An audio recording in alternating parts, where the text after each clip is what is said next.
नमस्कार दोस्तों, अस्सलाम वालेकुम, वाहिगुरु जी खालसा वाहिगुरु जी फतेह। दरअसल बीजेपी जो है 303 सीट से 240 सीट पे आकर लुढ़क गई। कारण क्या है, इसका हम लोग जायजा लेंगे। दरअसल 2014 में अकेले सरकार बनाए थे, 2014 से 19 में अकेले सरकार बनाए पूर्ण बहुमत के साथ, और इस बार गठबंधन की सरकार है।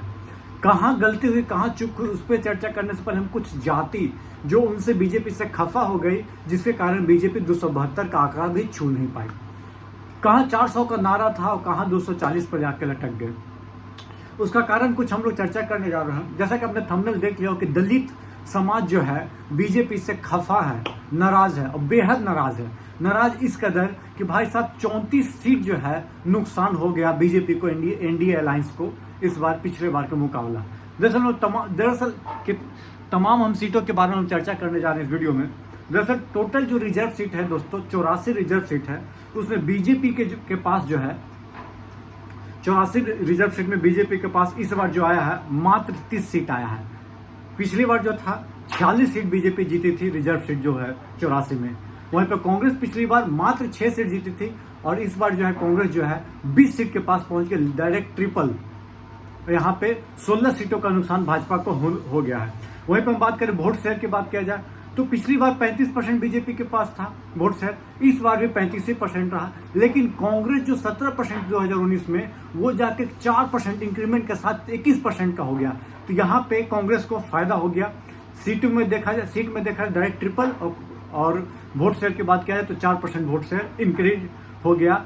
और भी खासकर रिजर्व सीट के बारे में बात करें, मतलब कि दलित जो है पहले कांग्रेस का जो कोर वोटर हुआ करता था, वो छिटक के कहीं बीएसपी के पास तो कहीं और चला गया था, वो आज फिर से कांग्रेस की तरफ देख रहा है, थोड़ा सा विश्वास दिखाने की कोशिश कर रहा है। जो कि 2019 में पूर्ण रूप से भाजपा, 2014 में पूर्ण रूप से भाजपा की तरफ चला गया था।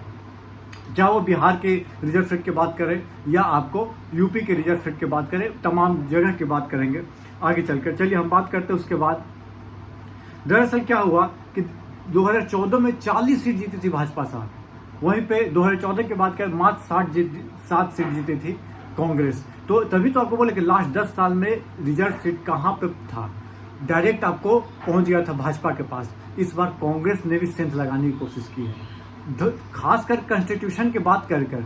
और आज भी बहुत सारे न्यूज इंटरव्यू चल रहा होगा, चाहे बीबीसी चल जाए, कहीं और चले जाए, जहाँ पे दलित अपनी पीड़ा इस रूप में व्यक्त कर रहे हैं कि भाई साहब आपका रोंगटा खड़ा हो जाएगा। आज भी है कि भाई मंदिर में बैठने में मुश्किल हो जाता है, मंदिर में जाते हैं तो अलग बैठाया जाता है, सीढ़ियों पर बैठाया जाता है, या फिर मंदिर को धो दिया जाता है। ऐसी घटना जो है बहुत सारे लोग इंटरव्यू में दे रहे हैं, बातें कर रहे हैं।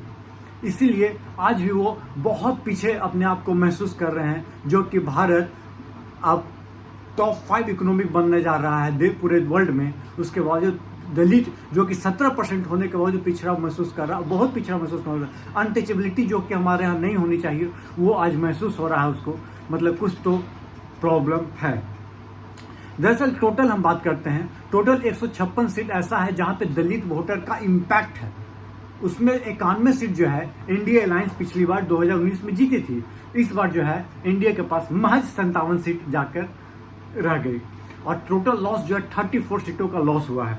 ये हो गया 156 सीट, जो मैं आपको बताऊं जहाँ पे दलित का इम्पैक्ट, जहाँ पे शेड्यूल कास्ट का इम्पैक्ट है। वहीं पे हम बात करते हैं इंडिया अलायंस और कांग्रेस की बात करते हैं। इंडिया अलायंस जो थी 2019 में महज 40 सीट जीती थी दोस्तों, इस बार 93 पे पहुंच गए। कहाँ एनडीए वाला 91 पे था, वो 53 पे पहुंच गया, ये 40 पे था, ये 93 पे पहुंच गया। 53 सीट का इसको फायदा हुआ। ये थी दलित सीट, और दलित सीट ने ही खेल बिगाड़ दिया।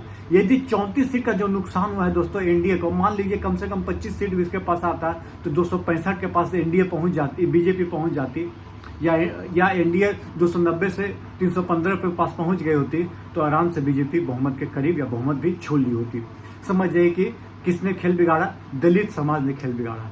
वहीं पर बात करें हम अपर कास्ट की बात करते हैं। अपर कास्ट आंख बंद करके जो है मैक्सिमम जो है 60% कहीं 70%, कहीं 75%, कहीं 71% के अप्रॉक्स जो है वोट जो है बीजेपी को दिया है।